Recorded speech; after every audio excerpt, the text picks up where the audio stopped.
पश्चिमी उत्तर प्रदेश के पहले फेज के चुनाव में सबसे अहम अगर कोई सीट है तो वो नगीना की सीट मानी जा रही है, क्योंकि चंद्रशेखर आजाद खुद यहां से चुनाव लड़ रहे हैं अपनी पार्टी से। स्वागत है चंद्रशेखर जी। धन्यवाद। मैं देख रहा था आपकी मीटिंग में, आप छोटी छोटी मीटिंग्स, जातियों की मीटिंग्स, बिरादरियों की मीटिंग ऐसे कर रहे हैं और लोगों को जगा रहे हैं। नगीना की सीट कितनी इंपॉर्टेंट है और आपकी इस मीटिंग से आपको कितना सपोर्ट मिल रहा है? देखिए, ऐसा है, चुनाव में तो एक आदमी भी जरूरी होता है और जिस आदमी को फ्री में कुछ मिल जाए वो व्यक्ति कदर ही नहीं जानता। यहाँ तो हमारे परिवार में कोई राजनीतिक व्यक्ति नहीं हुआ। मेरे पिताजी प्राइमरी स्कूल में मास्टर थे और माँ मेरी हाउसवाइफ थी। हमारे यहाँ कोई बड़ा चुनाव किसी परिवार के व्यक्ति ने लड़ा। मैं पहला आदमी हूँ जो राजनीति में हूँ, तो मैं लोगों की कदर समझता हूँ। मैं जानता हूँ, हमारे कहावत है, गरीब के घर अगर कोई अमीर पैसे वाला आ जाए, मजबूत आदमी, तो वो चद्दर नहीं बिछाता है और अपनी औकात से बढ़ के काम करता है, जिससे कि उस अमीर आदमी को ये ना महसूस हो कि मेरा अपमान हो रहा है या भाई मेरी कदर नहीं हुई। तो हम तो गांव के रहने वाले किसान परिवार से आते हैं। हमने तो बचपन से संघर्ष देखा है, आज भी हम संघर्ष कर रहे हैं। हम गांव में जाते हैं, छोटी छोटी मीटिंग इसलिए करते हैं क्योंकि मेहनत मजदूरी करके लोग अपना घर चला रहे हैं। बड़ी रैली करेंगे, समय जाएगा, साधन लगेंगे, सब चीजें, इतने साधन भी हमारे पास नहीं है। तो छोटी मीटिंग करके गाँव में जाके भाईचारा पैदा करते हैं, लोगों को जगाते हैं। जब लोगों में भाईचारा पैदा हो जाएगा और लोगों का विश्वास अपने प्रत्याशी के प्रति और उस विचार के प्रति बन जाएगा जिस विचार के लिए हम लोग लड़ रहे हैं, तो उनके समर्थन से, क्योंकि लोकतंत्र में तो जनता जिसके साथ होती है वही ताकतवर होता है, वही आगे बढ़ता है। तो जब उनका समर्थन और आशीर्वाद मिल जाता है तो फिर कोई आगे बढ़ने रोक नहीं सकता। तो आज स्थिति ऐसी है कि 70% में हम हैं और 30% में सब है, और आप देखना आगे आगे बढ़ेगा, कम नहीं होगा।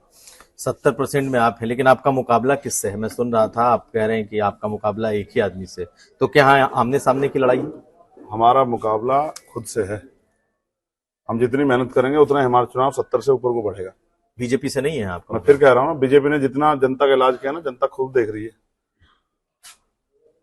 कुछ नहीं है उनके पास बताने के लिए कि हमने क्या किया, बस ये बताने के लिए कि 4 किलो राशन दिया। अगर आजादी के 75 साल बाद भी, और इतने बड़े बड़े दावे करने वाले प्राइम मिनिस्टर जो कहते थे 2 करोड़ रोजगार दूंगा, किसानों की दुगनी कर दूंगा, काला धन लाऊंगा, 15 लाख रुपए दूंगा, अगर वो ये कह दें कि नोटबंदी करके कमर तोड़ दूंगा, किसी कमर तोड़ दी? 2000 का नोट बंद कर दिया आपने। जो इतनी बड़ी बड़ी बातें करते हैं वो प्राइम मिनिस्टर अब ये कहने लगे कि मैं 80 करोड़ लोगों को सस्ता राशन दे रहा हूं, यानी कि 80 करोड़ लोग हैंड टू माउथ है देश में। ये हमें मिला है आजादी के बाद अब तक। तो इसलिए मैं आपसे कह रहा हूं, उनके जनता वोट उनके पास कभी था ही नहीं। वो तो धार्मिक आधार पर बंटवारा करके वोट लेते हैं। अब लोग समझदार हो गए, उनको 10 साल मौका दे दिया। अब लोगों ने देख लिया भाई ये तो कुछ करते ही नहीं, सिर्फ चुनाव के समय आके धार्मिक बातें करते हैं, धर्म की बात करते हैं। वो ऐसा समझते हैं जैसे धर्म के ठेकेदार वही हो और धर्म को वही लेके आया हूं, इससे पहले धर्म था ही नहीं।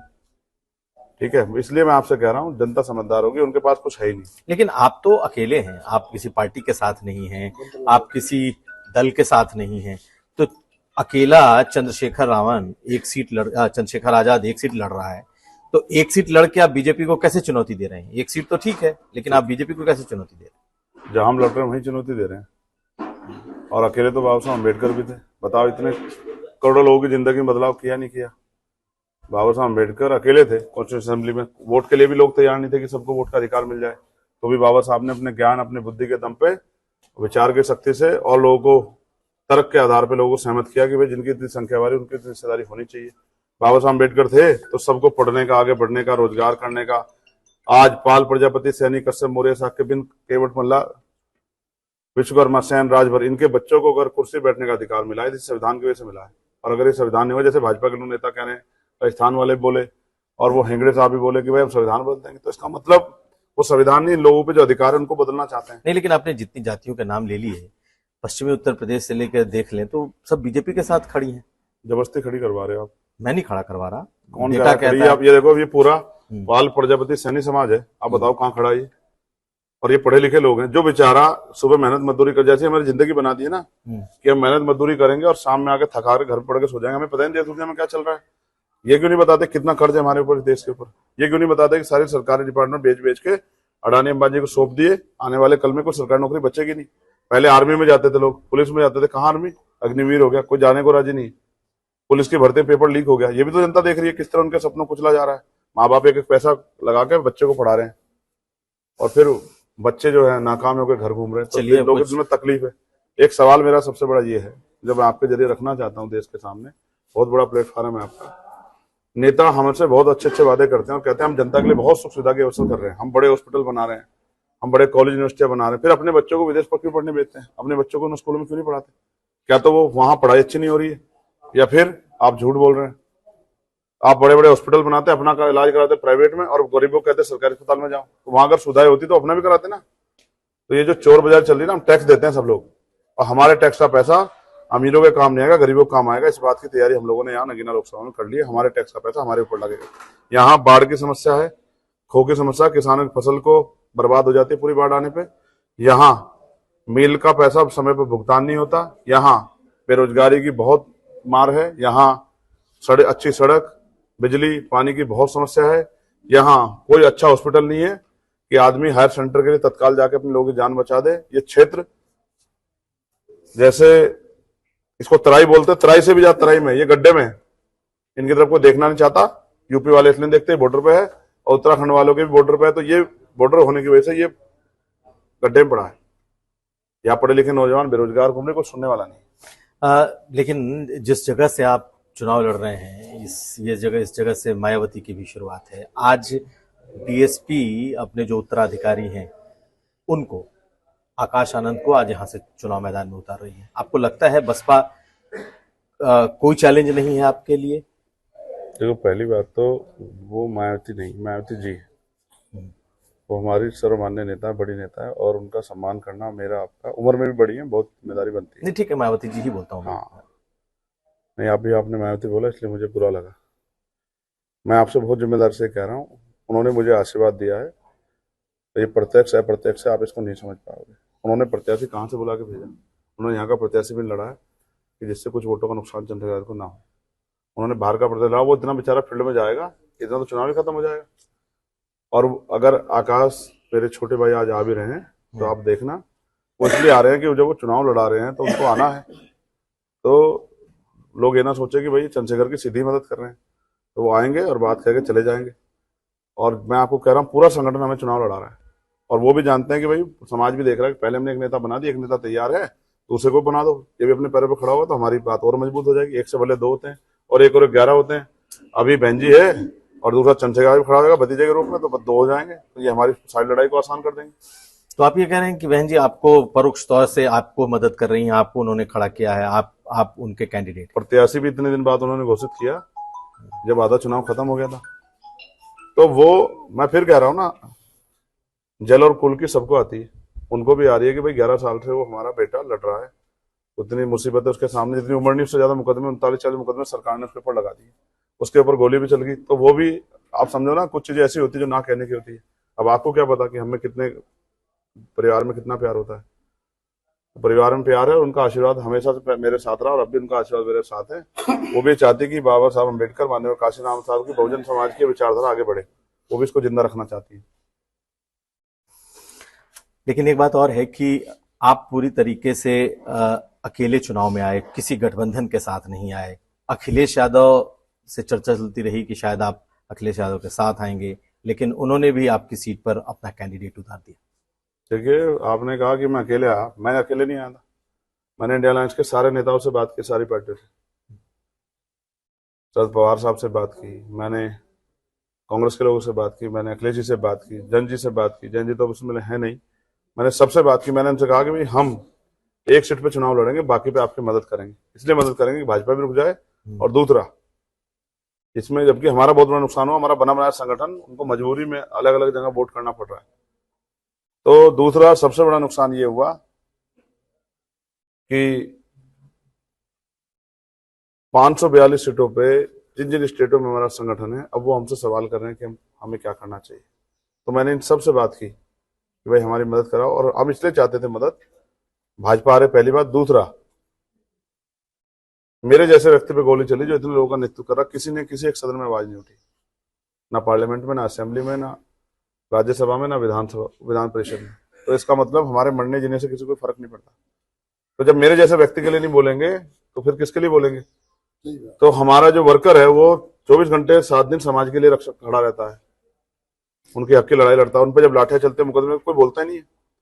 तो जब मेरे लिए नहीं बोल रहे, हमारे कार्यकर्ता के लिए कोई क्या बोल जाएगा? इसलिए वो चाहते थे कि हमारा आंदोलन खड़ा हो। और आपने बीच में सवाल किया था कि चुनौती कैसी? ये चुनौती यहाँ से शुरुआत हो रही है। ये शुरुआत यहाँ से होगी और बहुत दूर तक जाएगी, आप देखना।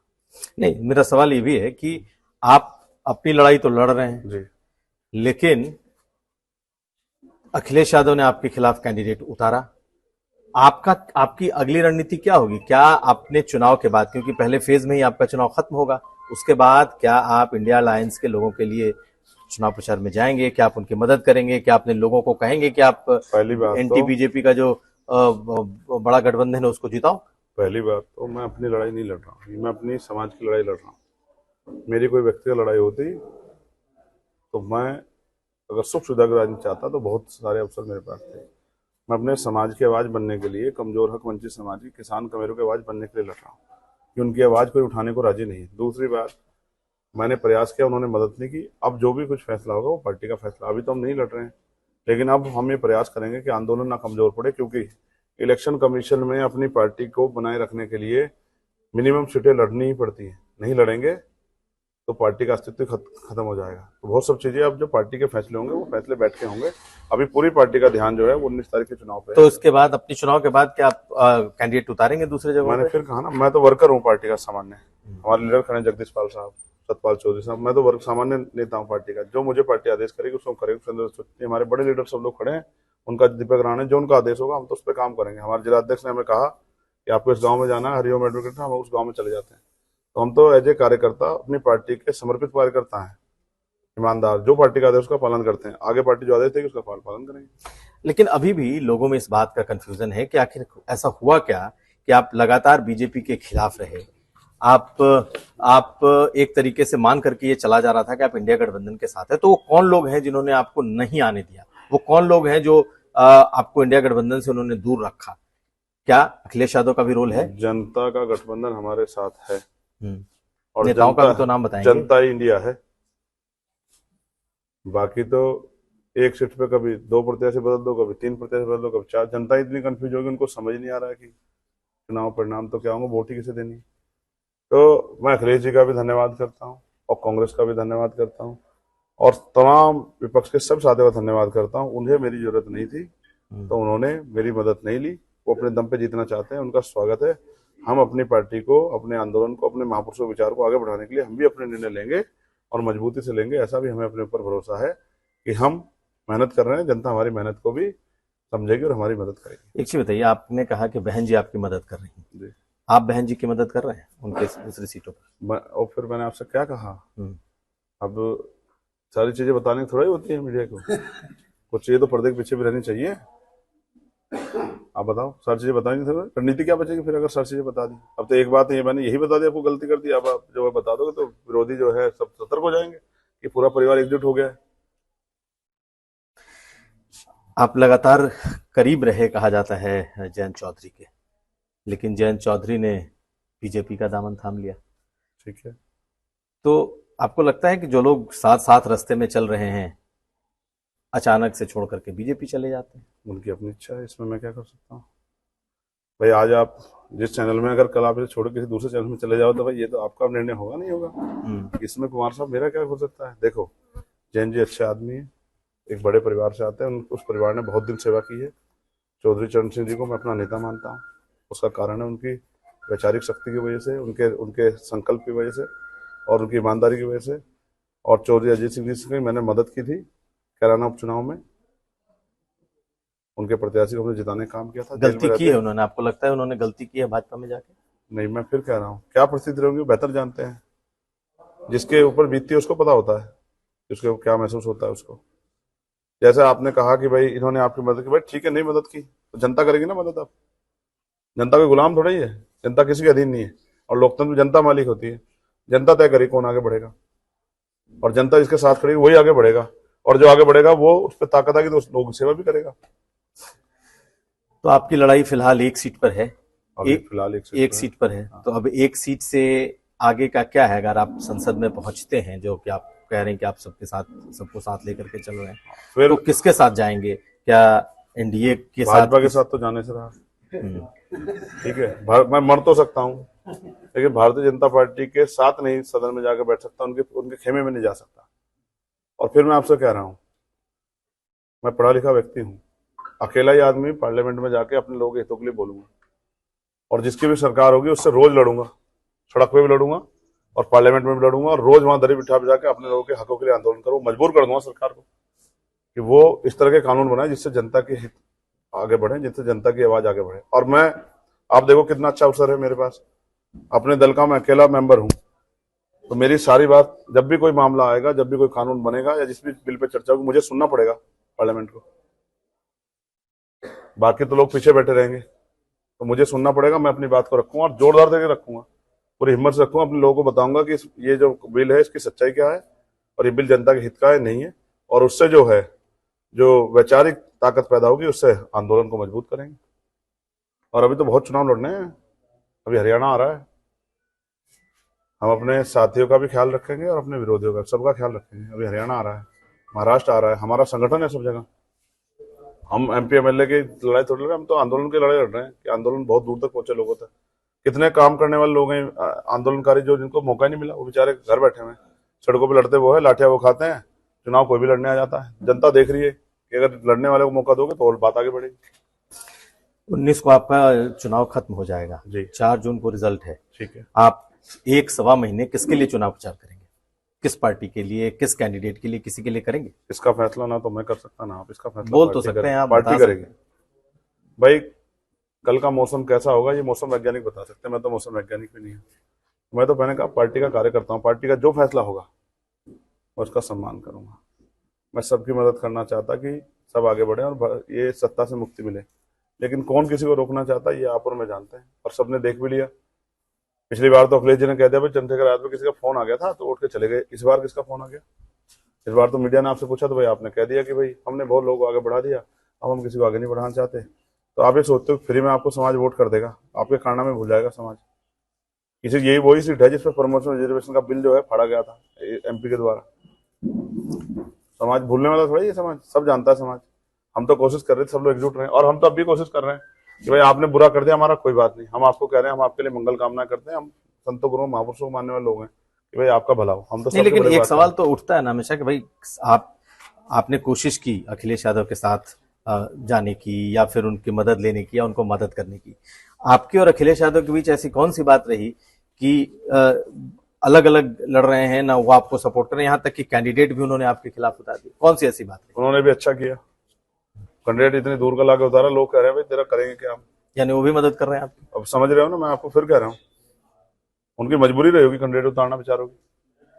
ये सीधे भी तो मदद कर सकते थे, कैंडिडेट ना देते? क्या पता, फिर आप लोग ये बहन जी की बात तो समझ में आती है कि चलो एक उन्होंने, वो भी तो भाई हैं, वो कौन सा गैर है मुझसे? मैंने उनकी मदद नहीं की क्या? रामपुर में मदद की उनकी खतौली मदद की, मैनपुरी में मदद की, घोसी मदद की, मैंने क्या उनकी मदद नहीं की? तो अभी तो उनके सारे सीट बचे हैं, करेंगे मदद? मैंने क्या कहा आपसे? वो भी मदद कर रहे, तब उन्होंने इतनी दूर का प्रत्याशी उतारा जो जिसे बेचारे को लोग जानते ही नहीं, उसका भी भला हो, प्रत्याशी का भी और उनका भी। अब देखो ये पैसे वालों का समय खत्म हो गया राजनीति करने का। बीजेपी किसी पैसे वाले को राजनीति नहीं करने दे रही है। जिस पर उद्योग है, जिस पर व्यापार है, जिस पर पैसा, बीजेपी उसको छापा लगा के अंदर भेज दे रही है, और बहुत बढ़िया वॉशिंग मशीन है उनके पास। आप देखो chief minister, sitting chief minister भेज दिया उन्होंने जेल। तो सबकी समझ में आ गया कि राजनीति कौन कर रहा है। जनता भी जानती है कि वही कर सकता है, इसमें खोने कुछ ना हो। तो ना तो सीबीआई इनकम टैक्स कुछ बिगाड़ सकती है, ना झूठे मुकदमे जेल। सबसे लड़ेंगे, लेकिन देश बचाने के लिए लड़ेंगे। और ये कोई अलायंस देश बचाने के लिए लड़ रहा है, ये अपनी पार्टी को बचाने के लिए लड़ रहे हैं। अगर ये बचाने के लिए लड़ रहे हो तो सबको साथ लेके चलते। जिस तरह से सबको अलग हटा रहे हैं, ये इनको जो है ना जनता इनको बताएगी समय आने पे कि जनता समझदार है। चलिए अब आखिरी सवाल है आपसे और मुझसे गांव में प्रधानी का चुनाव होता है, जितने प्रत्याशी जनता सबको कहती है कि आपके साथ है, आपके साथ है, आपके साथ है। और जब चुनाव आता पता लगता घर के वोट नहीं मिले प्रत्याशी को। और यही हाल होंगे, आप यहाँ देख लेना। ये गांव देहात है, यहाँ दूध का जलावा छाछ भी फूक फूक के पीता है। 3 मेंबर ऑफ पार्लियामेंट बना दे अलग अलग पार्टियों के, कभी एक पार्टी का दूसरा नहीं बना। पहला समाजवादी का, फिर भाजपा का, और तीसरा बसपा आरएलडी समाजवादी अलायंस का। तो तीनों को जमा के देख लिया। आप गांव में जाते कहते वो देखो तीनों ही नहीं मिलते बेचारे, तीनों लड़ नहीं रहे इस बार। जसवीर सिंह नहीं लड़ रहे हैं, यशवंत सिंह नहीं लड़ रहे हैं उनकी, और गिरीश जी यहाँ चले गए। क्यों नहीं दी उनकी पार्टी ने टिकट? क्योंकि वो जनता के बीच गए नहीं, और जनता कह रही अच्छा आ जाओ, ढूंढ रही है जनता उनको। तो अभी एक बार वाला रिकॉर्ड तोड़ेंगे कि एक बार? हम तो सारे रिकॉर्ड तोड़ देंगे। हम तो किसान के बेटे हैं भाई, प्राइमरी स्कूल के मास्टर के। हम सारे रिकॉर्ड तोड़ने के लिए तो आए। हमसे ज्यादा किसी का मुकदमा तो आप बता दो आज के नेताओं पे, और वो भी समाज हित के। प्रॉपर्टी के नहीं, पैसे के नहीं, किसी उद्योग व्यापार पे छापे के नहीं, सारे जनता के हितों के मुकदमे हैं। किसी बहन बेटी के सम्मान में लड़ते, किसानों के सम्मान में लड़ते, पहलवानों के सम्मान में लड़ते।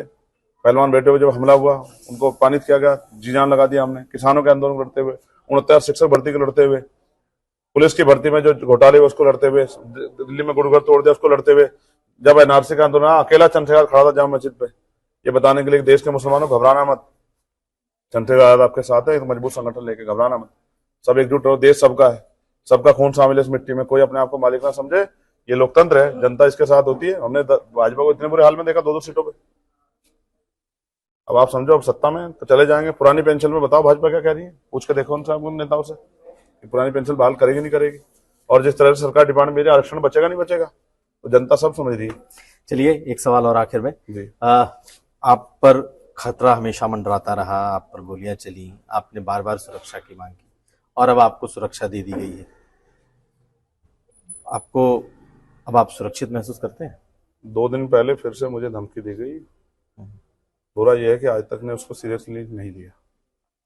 अगर यूपी तक उसको सीरियसली लेके खबर रहता तो शायद सरकार पर दबाव पड़ता। क्या है बताइए, अब तो लाई अब तो कहा सीधा जाएगा। मैं आपको दिखा दूंगा। अभी 2 दिन पहले एक 16 मिनट की ऑडियो जिसमें एक शख्स ये जाति शब्द भी कह रहा है बाबा साहब को भी और मुझे भी, काशीराम साहब को भी, और वो कह रहा है कि पिछली बार तो बच गया था, मारने वाला मेरी मौसी का लड़का था, और अब की बार बचेगा नहीं, अब की बार छोड़ेंगे किसी कीमत पे।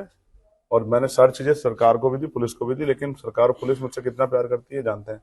ये कंडीशनल है कि इलेक्शन तक आपको सुरक्षा दे रहे हैं, क्योंकि और सुरक्षा क्यों दी ये भी आप जानते हैं, क्योंकि आईबी की रिपोर्ट है कि चंद्रशेखर की हत्या करके की जा सकती है। तो मेरे लोगों में एक तो लॉ एंड ऑर्डर ना खराब हो, और दूसरा मेरे लोगों में कोई नकारात्मक निराशा ना जाए सरकार, इसलिए सरकार ने डर के ये काम किया है। और मुझे मेरी सुरक्षा तो कुदरत कर रही है, मैं तो गोली से बच गया, 4 गोली मेरे ऊपर चली। अब बताओ सुरक्षा किसको मिलनी चाहिए? उसको जिसको कोई कुछ नहीं कह रहा है, जिसको कोई खतरा नहीं है, उसको जिसको खतरा है, आप बताओ। नहीं ठीक है, जिसको खतरा है उसको मिलनी चाहिए। गोली किसके ऊपर चली? तो विपक्ष तो खुश होना चाहिए कि एक काम करने वाले मेहनती आदमी को, लोग आवाज उठाने वाले को सुरक्षा मिली, इस पर तो लोगों को खुश होना चाहिए था। लेकिन कुछ लोगों को तो इस पर तकलीफ हुई, वो तो मेरे मरने का इंतजार कर रहे हैं, लेकिन उनको बहुत इंतजार करना पड़ेगा। अभी नहीं मरने वाला मैं। अभी तो मुझे अपने लोगों के आंसू पूछने हैं, गरीबों के घरों पे जिनके टूटे मकान है उनके पक्के मकान बनवाने हैं, उन बच्चों को भाइयों को रोजगार देना है। आपको चुनाव तक के लिए सुरक्षा दे रखा है, कंडीशनल है, लेटर आया मेरे पास और मैंने मना कर दिया था कि चाहिए नहीं। तो फिर उन्होंने मुझे दिखाया कि ये है, ये सब भविष्य खतरों का होगा, आप कुछ भी होगा आप जिम्मेदार होंगे, हम नहीं होंगे, अब पहले बता रहे हैं। ठीक है, मैं तो आपसे फिर ये कह रहा हूँ ना, अभी तो मुझे मेरी बहनों के आंसू पूछने, अपनी माओ के, अपने भाइयों को रोजगार देने, गरीबी बेबसी के खिलाफ लड़ना है, इनके सम्मान की रक्षा करनी है, जाति के आधार पर जो दलित पिछड़े वर्ग के लोग अपमानित किया जाए इसे बंद करना है, जातिहीन समाज बनाना है। और ऐसा चाहूं राज में जहां मिले समन्वयन और छोटे बड़े सब संबसे रविदास राय पर्सन, ऐसा राज व्यवस्था करनी है कि जिसमें कोई छोटा बड़ा ना हो, कोई ऊंच नीच ना हो, कोई भेदभाव ना हो, किसी को खाने के लिए अन्न की, तन ढकने के कपड़े की, सर ढकने की छत की दिक्कत ना हो, पीने के लिए साफ पानी की दिक्कत ना हो, किसी बहन बेटी पे जुर्म जाती ना हो, किसी की हत्या ना हो, किसी का बलात्कार ना हो, कोई बहुत अमीर ना हो, कोई बहुत गरीब, सब लोग समान रूप से जिए।